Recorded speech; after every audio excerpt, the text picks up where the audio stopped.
جب ہم کتاب مقدس کو پڑھتے ہیں، اس پر غور کرتے ہیں،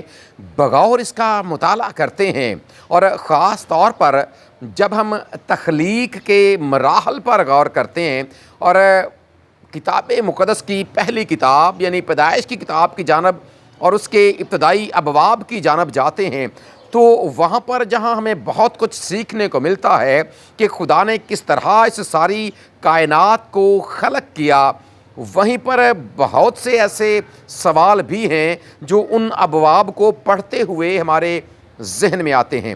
انہی سوالات میں سے ایک سوال یہ ہے کہ جب خدا نے آدم اور حوا کو بنایا اور انہیں بنانے کے بعد باغ کے اندر رکھا، پھر انہوں نے یعنی آدم اور حوا نے باغ کے اندر کتنا عرصہ گزارا؟ کیا یہ صدیوں پر محیط تھا؟ کیا یہ کچھ سال تھے؟ کیا کچھ مہینے، کچھ ہفتے یا کچھ دن تھے؟ یہ کتنا عرصہ بنتا ہے؟ اور آج ہم خدا کے پاک کلام کی روشنی میں یہ سیکھنے کی کوشش کریں گے کہ اس سوال کا آخر کیا جواب ہے۔ جب ہم پہلے باب کی طرف بڑھتے ہیں اور پہلے باب کی پہلی آیت ہمارے سامنے اس بات کو رکھتی ہے کہ خدا نے ابتدا میں آسمان اور زمین کو پیدا کیا، اور پھر اس کے بعد ہم یہ دیکھتے ہیں کہ جو پہلے 5 دن ہیں وہ اس کائنات کی چیزوں کو بنانے میں خدا نے صرف کیے۔ 6 دن خدا نے انسان کو بنایا، اور پیدائش کی کتاب کے پہلے باب کی 26ویں اور 27ویں آیت میں ہمیں اس بات کا بیان ملتا ہے کہ خدا نے آدم اور حوا کو ان کو نر و ناری پیدا کیا اور انہیں اپنی شبیہ اور اپنی صورت پر پیدا کیا، اور ان کو پیدا کرنے کے بعد خدا نے انہیں اس باغ کے اندر جو اس نے بنایا تھا وہاں پر ان کو رکھا۔ پھر ہمیں اس بات کا بھی علم ہے کہ یہ آیات ہمارے سامنے اس بات کو رکھتی ہیں کہ خدا نے ان کو یہ برکت دی کہ جاؤ زمین کو معمور و محکوم کرو، اور ہم سب اس بات سے بخوبی واقف ہیں کہ یہ وہ برکت ہے جو خدا نے ان کو دی تاکہ وہ اپنی نسل کو آگے بڑھائیں۔ سو اس کا مطلب یہ ہے کہ جب خدا نے ان کو بنایا تو ان کے اندر اس نے اس صلاحیت کو رکھا کہ وہ آپس میں باہمی ملاپ کریں، اور ان کے باہمی ملاپ کی بدولت جو نسل انسانی ہے یہ آگے بڑھے، اور یہ یقیناً ایک بہت بڑی برکت ہے جو خدا نے انسانوں کو دی ہے۔ اور جب ہم ان آیات پر غور کرتے ہیں تو ان میں سے کوئی بھی آیت یا پہلا باب اس کے بارے میں ہماری رہنمائی نہیں کرتا کہ آدم اور حوا کتنی دیر تک عدن کے باغ میں رہے، لیکن جب ہم دوسرے باب کی طرف بڑھتے ہیں اور دوسرے باب میں بھی ہمیں کچھ بیانات ملتے ہیں جو ہماری اس معاملے میں رہنمائی کر سکتے ہیں کہ آدم اور حوا نے کتنا عرصہ عدن کے باغ کے اندر گزارا۔ آئیے ان آیات کی طرف چلتے ہیں اور یہ سیکھنے کی کوشش کرتے ہیں۔ اور خدا نے مشرق کی طرف عدن میں ایک باغ لگایا اور انسان کو جسے اس نے بنایا تھا وہاں رکھا، اور خدا نے آدم کو لے کر باغ عدن میں رکھا کہ اس کی باغبانی اور نگہبانی کرے، اور خداوند نے آدم کو حکم دیا اور کہا کہ تو باغ کے ہر درخت کا پھل بے روک ٹوک کھا سکتا ہے، لیکن نیک و بد کی پہچان کے درخت کا کبھی نہ کھانا، کیونکہ جس روز تو نے اس میں سے کھایا تو مرا۔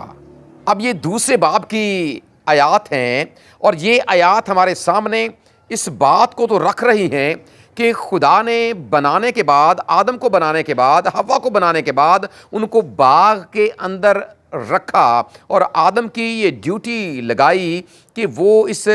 باغ کی باغبانی کرے، یعنی اس کی رکھوالی کرے، اس کی نگہبانی کرے اور اس کا خیال رکھے۔ لیکن یہاں پر ہمیں بالکل ایسی کوئی بات لکھی ہوئی نہیں ملتی کہ کتنا عرصہ انہوں نے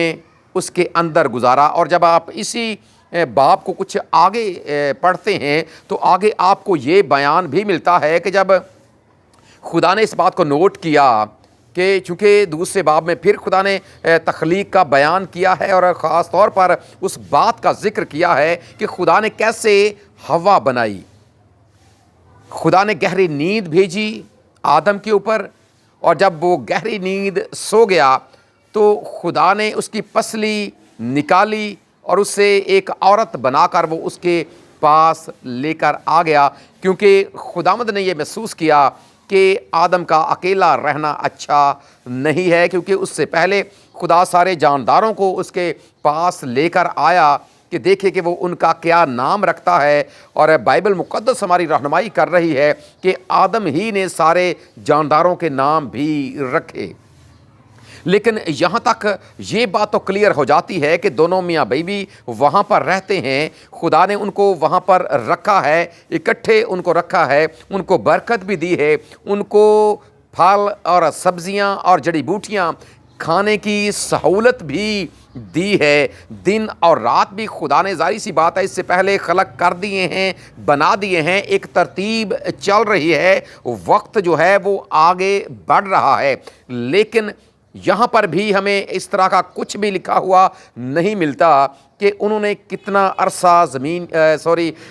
باغ کے اندر رہ کر گزارا۔ سو ہم مزید پاک کلام میں آگے بڑھتے ہیں اور یہ سیکھتے ہیں کہ جو اگلا باب ہے وہ ہماری اس کے بارے میں کیا رہنمائی کرتا ہے۔ اس کے بعد جب ہم تیسرے باب کی طرف بڑھتے ہیں تو تیسرے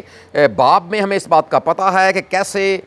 جو ابلیس ہے وہ سانپ کے روپ میں آتا ہے اور وہ حوا کو بہکاتا ہے۔ حوا ممنوع پھل کھاتی ہے، خود بھی کھاتی ہے اور اپنے خامد کو بھی دیتی ہے، اور پھر اس طرح وہ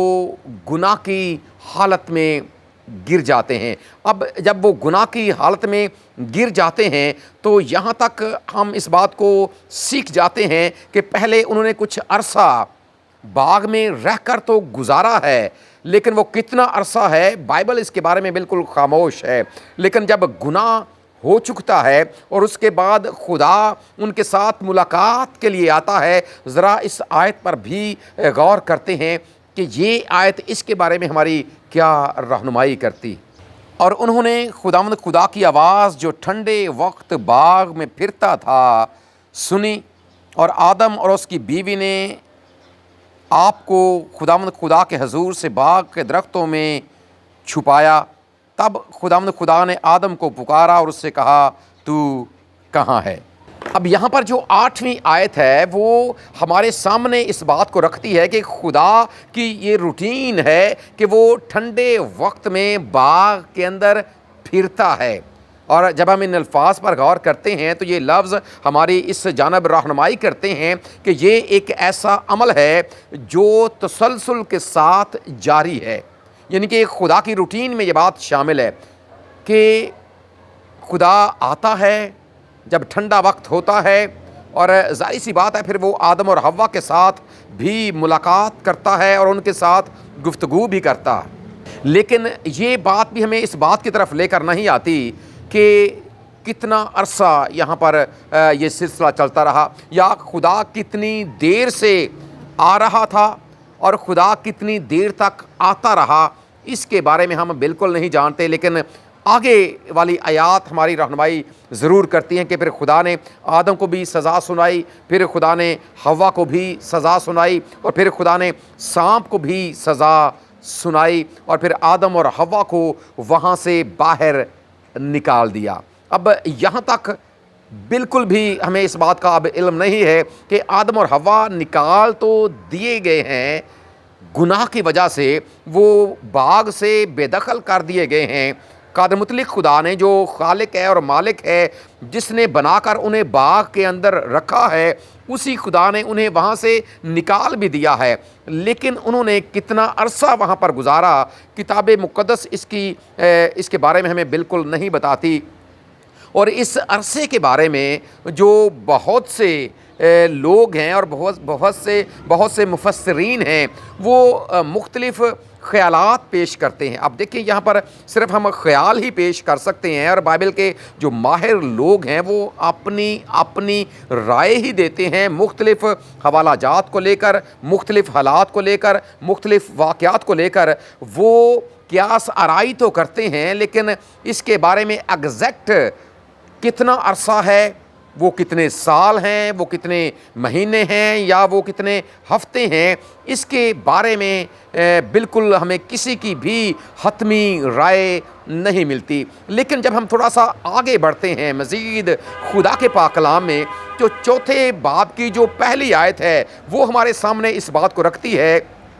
کہ جیسے ہی وہ باغ سے باہر نکلے ہیں تو خدا نے ان کو اولاد بخشی ہے۔ جو آدم ہے وہ اپنی بیوی کے پاس جاتا ہے، وہ حاملہ ہوتی ہے، اور پہلے قائن پیدا ہوتا ہے، اور قائن کے بعد پھر اس کا بھائی ہابل پیدا ہوتا۔ اب جب ہم اس بات کی طرف آتے ہیں کہ باغ میں سے نکالے جانے کے بعد ہی وہ صاحب اولاد بنتے ہیں،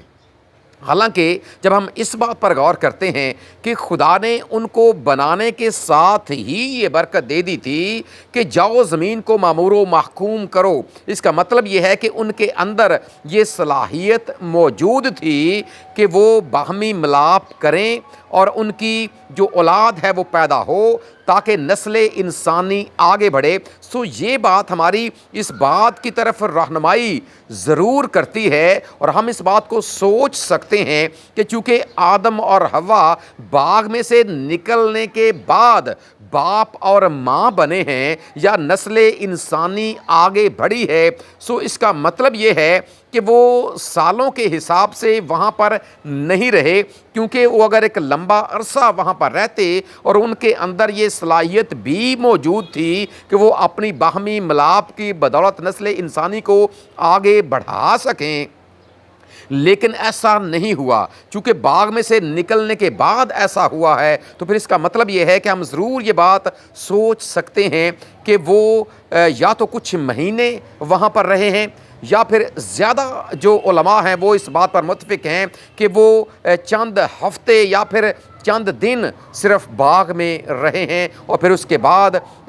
ابلیس نے ان پر جو آزمائش وہ لے کر آیا ہے وہ اس آزمائش میں گر گئے ہیں، گراوٹ کا شکار ہو گئے ہیں، اور خدا کی نافرمانی انہوں نے کر لی ہے، اور چند ہفتوں یا پھر چند دنوں کے بعد ہی وہ باغ سے نکال دیے گئے ہیں۔ سو ہم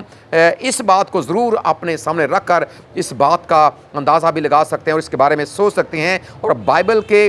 زیادہ تر علماء اسی بات پر متفق ہیں کہ انہوں نے چند ہفتے یا پھر چند دن باغ کے اندر رہ کر گزارے ہیں۔ اور اس کے ساتھ جب ہم مزید تھوڑا سا آگے بڑھتے ہیں تو خدا کا پاک کلام ہماری اور طرح سے بھی رہنمائی کرتا ہے۔ ذرا اس بات کو بھی سیکھ لیں۔ یہ آدم کا نسب نامہ ہے۔ جس دن خدا نے آدم کو پیدا کیا تو اسے اپنی شبیہ پر بنایا، نر اور ناری ان کو پیدا کیا اور ان کو برکت دی، اور جس روز وہ خلق ہوئے ان کا نام آدم رکھا۔ اور آدم 130 برس کا تھا جب اس کی صورت اور شبیہ کا ایک بیٹا اس کے ہاں پیدا ہوا، اور اس نے اس کا نام سیت رکھا۔ اور سیت کی پیدائش کے بعد آدم 800 برس جیتا رہا، اور اس سے بیٹے اور بیٹیاں پیدا ہوئیں۔ اب دیکھیں، یہ حوالہ ہماری اس طور سے رہنمائی کرتا ہے کہ جب آدم اور حوا کا تیسرا بیٹا سیت پیدا ہوتا ہے تو اس وقت آدم کی عمر 130 برس ہے، اور پھر اس کی پیدائش کے بعد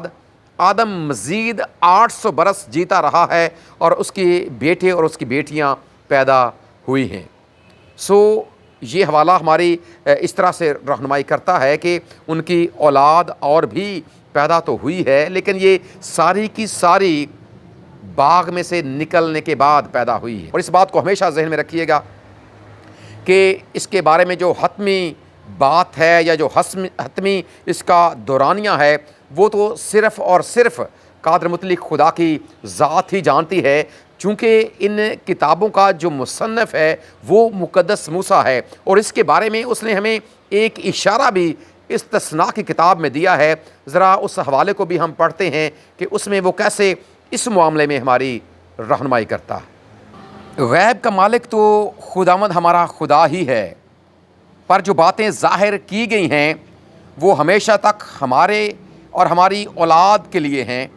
تاکہ ہم اس شریعت کی سب باتوں پر عمل کریں۔ یہاں پر